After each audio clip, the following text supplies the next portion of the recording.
అంటే ఇలాంటి యంగ్స్టర్స్ చేస్తే కనుక మనం కొత్త ఉత్సాహంగా ఉంటుంది, కొత్తగా ఎనర్జీ ఉంటుంది. ఆ ఎనర్జీ తోటి మళ్ళీ ప్రేక్షకుల్ని అలరించే సినిమాలు రాగలిగితే కనుక వావ్, అంతకని ఏం కావాల్సిన ఏముంది.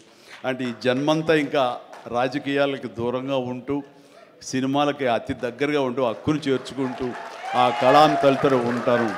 అది అంటే చాలామందికి డౌట్లు వస్తున్నాయి, ఏంటి కొంచెం అటు వెళ్తాడా ఏంటి, వాళ్ళకి పెద్ద పెద్ద వాళ్ళందరికీ దగ్గర అవుతున్నాడు, వాళ్ళందరూ దగ్గర చేసుకొని ప్రయత్నం చేస్తున్నారు అంటే కాదు, మరో రకంగా సేవలు అందివ్వడం కోసంగా చేయడమే తప్ప అంతకు మించి పొలిటికల్గా వెళ్ళటం అనేది లేదు. ఆ డౌట్ పెట్టుకోవద్దు my dear friends, media friends.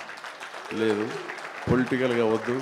పొలిటికల్గా ముందుకు వెళ్ళటానికి నేను అనుకున్న లక్ష్యాల్ని, నేను అనుకున్న సేవాభావాల్ని, ఆ సేవల్ని చేయడం కోసంగా పవన్ కళ్యాణ్ ఉన్నాడు, ముందుకు వెళ్తున్నాడు.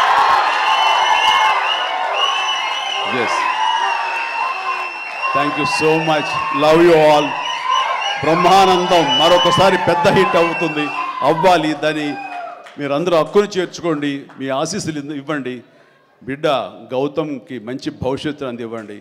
ఆ తండ్రికి పుత్రోత్సాహం నిండుగా మెండుగా పొందే అవకాశాన్ని మీ చేతుల్లో ఉంది, మీ ఆశీస్సుల వలన వస్తుందని ప్రగాఢంగా నమ్ముతూ ముగిస్తున్నాను. Thank you so much.